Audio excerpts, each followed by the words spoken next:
सिद्धेभ्यः ॐ नमः सिद्धेभ्यः ॐ नमः सिद्धेभ्यः।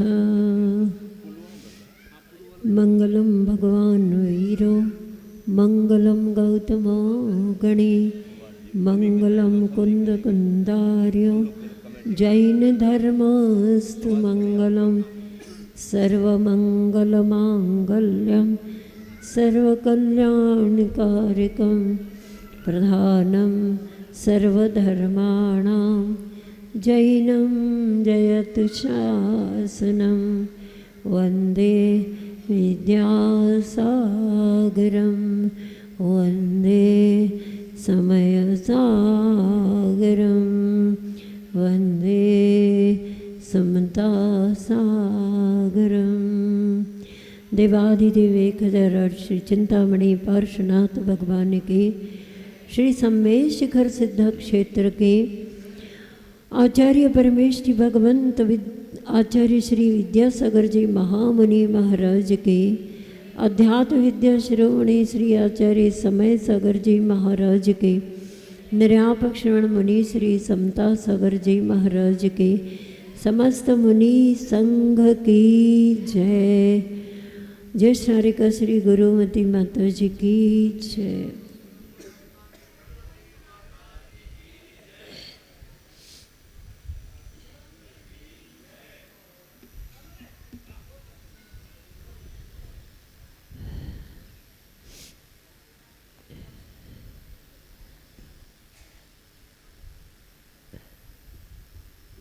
एक ग्राम में एक विद्वान प्रतिदिन प्रवचन करते थे। उसी ग्राम के पास में एक छोटा सा और स्थान जहाँ ग्वाले का परिवार था,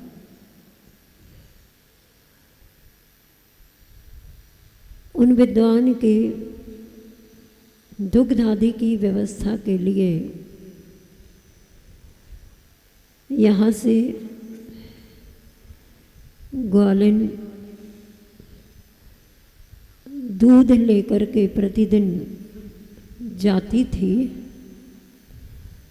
नाव का सहारा लेकर के इस पार से उस पार पहुंचती थी। एक दिन कुछ ऐसे समय पर पहुंच गई जबकि उनका प्रवचन चल रहा था। प्रवचन में णमोकार मंत्र की महिमा बताई जा रही थी विद्वान के द्वारा।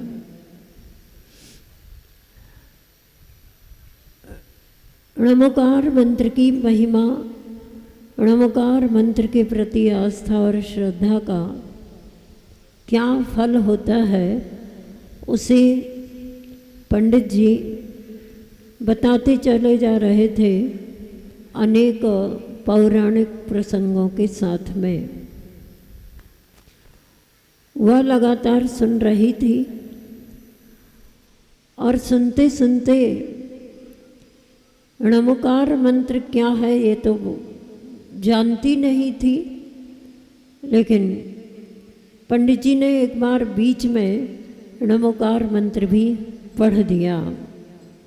मंत्र नमोकार हमें प्राणों से प्यारा, मंत्र नमोकार हमें प्राणों से प्यारा, ये है वो जहाज, ये है वो जहाज कि जिसने लाखों को तारा, मंत्र नमोकार हमें प्राणों से प्यारा। सभी बोलेंगे नमो अरिहंताणम नमो सिद्धाणम नमो आयरियाणम नमो वज्रायाणम नमो लोए सब साहुणम, मंत्र नमोकार हमें प्राण। मंत्र का महात्मा और मंत्र को सुनकर वह बड़ी मंत्र के प्रति श्रद्धान्वित हो गई। उन्होंने कहा, नमोकार मंत्र के द्वारा तो नदी समुद्र आदि पार करने की बात तो क्या कहूँ, नमोकार मंत्र से तो भव समुद्र भी पार किया जा सकता है। और बहुत श्रद्धा लगन की बात, और क्या पता कब किसके मन में मंत्र के प्रति, आगम के प्रति, देव गुरु शास्त्र के प्रति सच्ची श्रद्धा जागृत हो जाए। ऐसा लगा उसे सुनकर के कि उसे मंत्र के प्रति अति लगन प्रारंभ हो गई। उसने सोचा कि जब भव समुद्र को पार किया जा सकता है और समुद्र को भी पार किया जा सकता है, तो फिर ये तो छोटी सी नदी है, इसको मैं रोज नाव के द्वारा पार करती हूँ, अब मैं इसी मंत्र की रूपी नाव के द्वारा पार करूँगी। और बस दूध दे कर के वह जाती है और अपने स्थान पर पहुंचना है, तो वह बिना नाव के मंत्र के सहारे नदी पार कर लेती है। एक दिन उसके मन में आया, ये पंडित जी ने तो कितनी अच्छी बात बताई, मैं भी इन पंडित जी का एक दिन अपने घर में निमंत्रण करना चाहती हूँ। पंडित जी के निमंत्रण होते रहते थे, तो उसने भी एक दिन कह दिया कि पंडित जी कल आप हमारे यहाँ भोजन के लिए चलेंगे। स्वीकार किया और प्रवचन उपरांत नदी के किनारे पहुँचते हैं पंडित जी भी और वह भी। जैसे ही नदी के किनारे पहुँचते हैं, वह कहती है, पंडित जी चलिए। बोले कैसे जाऊँ, नदी तो बीच में है। तो उसने कहा, आपने तो प्रवचन में कहा था कि मंत्र के द्वारा नदी समुद्र के भव समुद्र भी पार किया जा सकता है, तो आप चलिए, कम से कम भव समुद्र ना सही नदी तो पार कर लीजिए। और मैंने तो कल आपके प्रवचन उस दिन सुने थे, तो उस दिन नदी पार किए थे, यूं ही चली गई थी बिना नाव के सहारे। पंडित जी सुन करके अंदर ही अंदर सोच, क्या कहूँ। और वह आगे बढ़ती है, शुरुआत करती है, कदम से कदम मिलाती है, आगे बढ़ती जा रही। पंडित जी कह रहे मैं कैसे आऊँ, तो भी वह कहती है, देखो मैं जा रही, नमो रिंताणम नमो सिद्धाणम नमो आर्याणम नमो वज्राणम नमो लोहे सब साहुणम। और कहते कहते वह उस पार हो गई। पंडित जी इस पार ही खड़े हैं, सोच रहे हैं बिना नाव के मैं कैसे पार हो पाऊंगा। कभी कभी होता है ऐसा, शब्द ज्ञान हो, श्रद्धा मजबूत ना हो, उस श्रद्धा को अपने आचरण के द्वारा मापा ना हो, तो ऐसी स्थिति बनती है ना। प्रवचन के मंत्र कुछ अलग हो जाते हैं और जब काम पड़ता है तो उसके मंत्र अलग कुछ काम में आते हैं। बंधुओं, मैं तो आज के इस सिद्ध चक्र महामंडल विधान के समापन कहने में तो मुझे कभी अच्छा लगता ही नहीं है। कोई भी धार्मिक अनुष्ठान हो, हम लोग कभी कोई ग्रंथ का स्वाध्याय प्रारंभ करते हैं और समापन का आता है अवसर, तो पहले से ही 1-2 दिन पहले से ही ऐसा लगने लगता है, अरे ये ग्रंथ का समापन होने वाला है। कितना अच्छा धर्म ध्यान चल रहा था। जैसा कि मैंने कहा था कि ये सौधर्म इंद्राणी कह रही थी कि माता जी अब 2 दिन रह गए, अच्छा नहीं लग रहा है, बिल्कुल भी ऐसा लग रहा बस 1 दिन रह गया, 2 दिन रह गए। कैसे कितने अच्छे से हम भगवान के चरणों में बैठे रहते थे, पूजन विधान कर रहे थे। और मैंने कल पूछा भी था तो आपने बताया महाराज जी कि इन लोग ने प्रथम बार रेवाड़ी अपने शहर को छोड़ करके कभी कहीं विधान किया और कहीं किया तो ऐसे स्थान पर परम पावन शाश्वत सिद्ध भूमि शिखर जी में किया, और वह भी आपके सानिध्य की सन्निधि, आपकी उपस्थिति, आपके द्वारा प्रवचन आदि का उपदेश का भाव विशेष था, इसलिए गुणायतन परिसर में ही ये विधान किया। और इस आखिरी पूजन के समय पर महाराज श्री यहाँ उपस्थित हैं, अपन सभी उनसे धर्म लाभ लेंगे। और रेवाड़ी की भाषा का मैंने एक दिन यहाँ पर बताया था कि आप नहीं थे उस दिन, मैं फिर से बता देती हूँ। भाषा का प्रभाव होता है कि वहाँ पर शोभा यात्रा का प्रसंग था और बहुत अच्छे से शोभा यात्रा हुई थी। कुछ आइटम अधिक थे पिछले उनके शोभा यात्रा के अतिरिक्त। मैंने शाम को, ये सौधर्मेंद्र है, इनकी माँ से पूछा क्यों शोभा यात्रा कैसी हुई? बहुत अच्छी हुई माता जी, बहुत अच्छी हुई। कैसे अच्छी हुई? ऐसे अच्छी होती नहीं थी क्या? बोले होती तो थी लेकिन इस बार कुछ फालतू आइटम थे। मैंने कहा फालतू आइटम कौन थे? तो कहने लगी एक तो सबसे बड़ा आप लोगों का संग उपस्थित था 18 माता जी का, और दूसरा मुंगावली का बैंड आया हुआ था और बहनें उपस्थित थी, सब कुछ थे। इसलिए ये फालतू आइटम होने से ये कार्यक्रम बहुत अच्छा हो गया। मैंने कहा क्या कह रही हो, हम लोग फालतू आइटम थे? बोले हाँ माता जी, आप लोगों की वजह से ही तो हमारी शोभा यात्रा का कार्यक्रम बहुत अच्छा हो गया। तब मैंने उनसे पूछा आप फालतू का मीनिंग क्या समझती हो? तब उन्होंने बताया फालतू का मतलब माता जी अतिरिक्त हम लोगों के यहाँ के जितने भी शोभा यात्रा में आइटम होते थे उससे अतिरिक्त बड़े बड़े आइटम आप लोग थे। मैंने कहा हमारे यहाँ बुंदेलखंड में फालतू मतलब बेकार, वेस्टेज जो होते हैं उनको कहते। उन्होंने क्षमा मांगी, माता जी ऐसा मेरा भाव नहीं है बिल्कुल भी, हम लोगों की भाषा में मैंने आपको बोल दिया। उस समय से चातुर्मास से, वैसे चातुर्मास तो कल मैं बोल रही थी बीच में, तिजारा की समाज यहाँ पर आई हुई थी।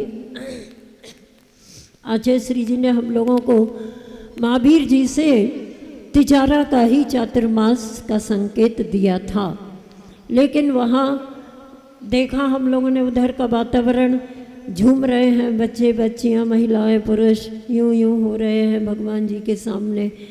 मैंने कहा पता नहीं यहाँ तो ये क्या तंत्र मंत्र जंत्र क्या क्या चलता है। और दूसरा प्रतिष्ठापन समिति के लिए योग्य स्थान भी प्राप्त नहीं हुआ, तो आचार्य श्री को फिर से पूछा गया। तब आचार्य श्री जी ने संकेत दिया कि रेवाड़ी जाना है। समझते ही नहीं थे रेवाड़ी क्या है कहाँ है। बोले हरियाणा में है। हरियाणा भी नक्शे में पढ़ा था कि नक्शे में एक हरियाणा प्रांत भी है।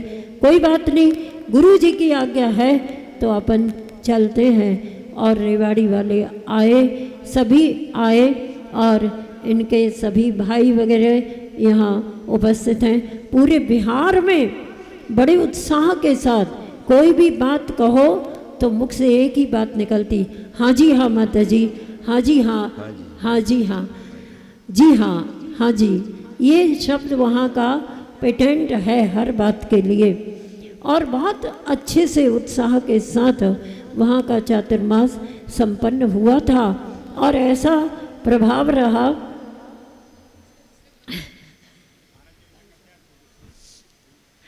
माता जी याद दिला रही है, कह रहे वो बात ज़रूर सुना दो। कौन सी बात सुना दो?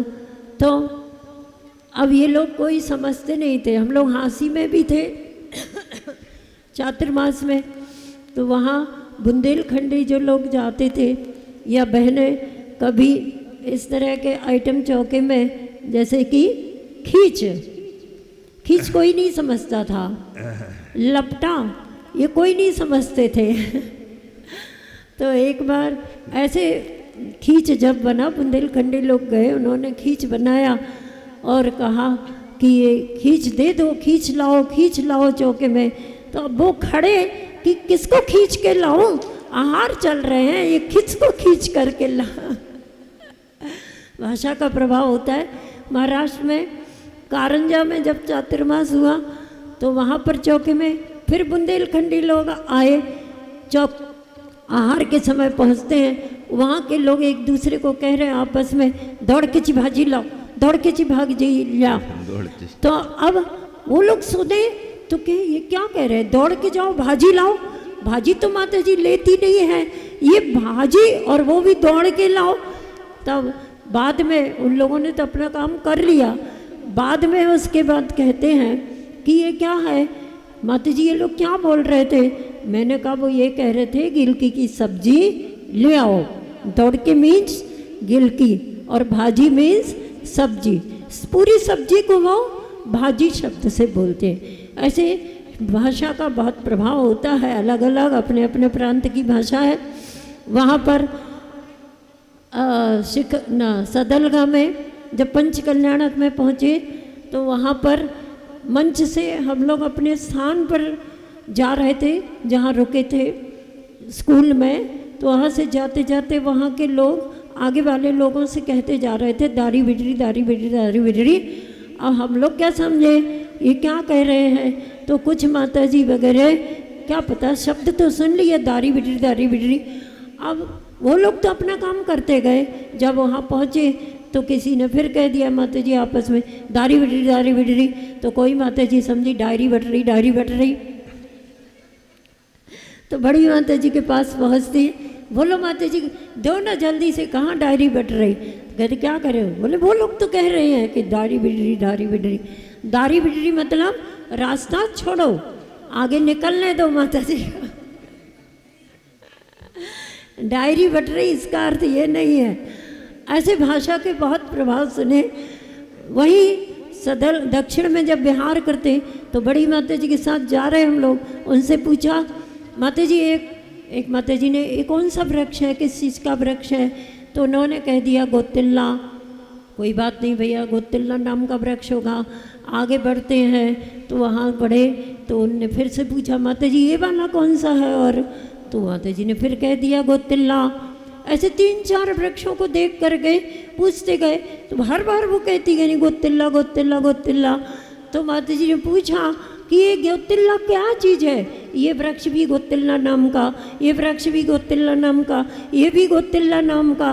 बोले नहीं, समझती नहीं है, गोतिल्ला का मतलब होता है मैं नहीं जानती, मुझे नहीं पता कि ये कौन सा वृक्ष है। इस तरह से बहुत भाषा का मनोरंजन भी है, और साथ ही साथ कर्नाटक में रहे तो थोड़ी कन्नड़ सीखने का भी प्रयास किया, महाराष्ट्र में रहे तो मराठी भाषा का भी प्रयास किया। यहाँ पर शायद किसी ने दर्शन किए थे जो हम लोगों को मराठी भाषा पढ़ाने आते थे, अभी महाराष्ट्र के लोग आए थे जब, उन्होंने देखा और वहाँ के लोग तो कहते थे माता जी क्या है बुंदेलखंड में ऐसी माता पिता के पास ऐसी कौन सी कमी थी जिसके कारण इतनी सारी बहनें, 50-70 तो बहनें थी और हम लोग 47 माता जी थे। अब वहाँ के लोग ऐसे घबराए कि ये चातुर्मास होगा तो होगा कैसे। प्रथम बार कारंजा आचार्य श्री दे दिया, 1-2 स्टॉप पहले वहाँ के लोग आए और माता जी से बात किए। वो घबरा गए कि ये सब कैसे होगा, इतना बड़ा टीम टाम इतनी सारी बहनें, 70 बहनें, 50 47 माता जी। तब वहाँ मैंने उनको अलग से समझा दिया कि आप बिल्कुल चिंता ना करें, ये आचार्य श्री विद्यासागर जी महाराज के संग है, आप बिल्कुल ना घबराएं। आप तो बस ये बता दीजिए कि रुकने का स्थान है ना पर्याप्त, और नहीं भी हो तो हम लोग काम कर लेंगे, जैसे भी होगा वैसा कर लेंगे। बस गुरु जी की आज्ञा का पालन करना हम लोगों का लक्ष्य होता है। वहाँ जा कर के देखा, एक हॉल है, पीछे थोड़े से बहनों के लिए स्थान, स्नान आदि के लिए निश्चित हो गया। बड़ी माता जी जहाँ है गेट के पास एक कमरा है, हम लोग सामने की एक बिल्डिंग में रुक गए और बहुत सारी माता जी उस हॉल में ही रुक गए। कुल मिला करके चातुर्मास ऐसा हुआ कि वहाँ के लोग कहने लगे, सहारनपुर के लोग भी कहने लगे, अरे माता जी हमें क्या पता था कि आप लोगों का ऐसा चातुर्मास सादगी से हो जाता है।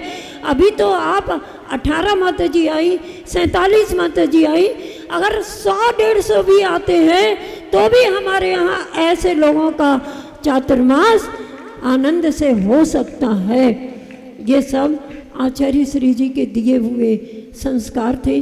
कोई डिमांड नहीं कि ऐसा ही पंडाल होना चाहिए, ऐसे ही मंच होना चाहिए, इतना बड़ा प्रोग्राम होना चाहिए, कोई किसी भी प्रकार की डिमांड नहीं रहती थी। इसके कारण से वहाँ के लोगों पर बड़ा प्रभाव पड़ा और अंत में कहा कि आप माता जी अब कारंजा से बिहार ना करें, सहारनपुर से बिहार ना करें, और करेंगे तो भी और अधिक माता जी के संग को लेकर के आप यहाँ आएँ। ऐसा गुरुदेव का प्रभाव था। और यहाँ श्री सिद्धचक्र महामंडल विधान रेवाड़ी वालों ने किया, बहुत प्रसन्नता की बात है। महाराज श्री जी अपना प्रसन्न आशीर्वाद आप सबको प्रदान करेंगे। आप सभी लोग जो भी यहाँ से संस्कार लेकर के जाएं, अपने जीवन की प्रक्रिया का वह रूप बने, ऐसे सूत्र यहाँ से महाराज जी से लेकर के जरूर जाएं। और अभी तो ये विधान प्रारंभ हुआ है, लगभग 225 अर्घ हो चुके हैं, शेष पूरा अर्घावली का कार्यक्रम आगे चलेगा। इसके बीच में मुनि श्री जी के द्वारा आशीर्वाद प्राप्त हो रहा है। जय बोलिए आचार्य गुरुदेव श्री विद्यासागर जी महामुनि महाराज की। 105 रत्न श्री धर्मती माता जी की।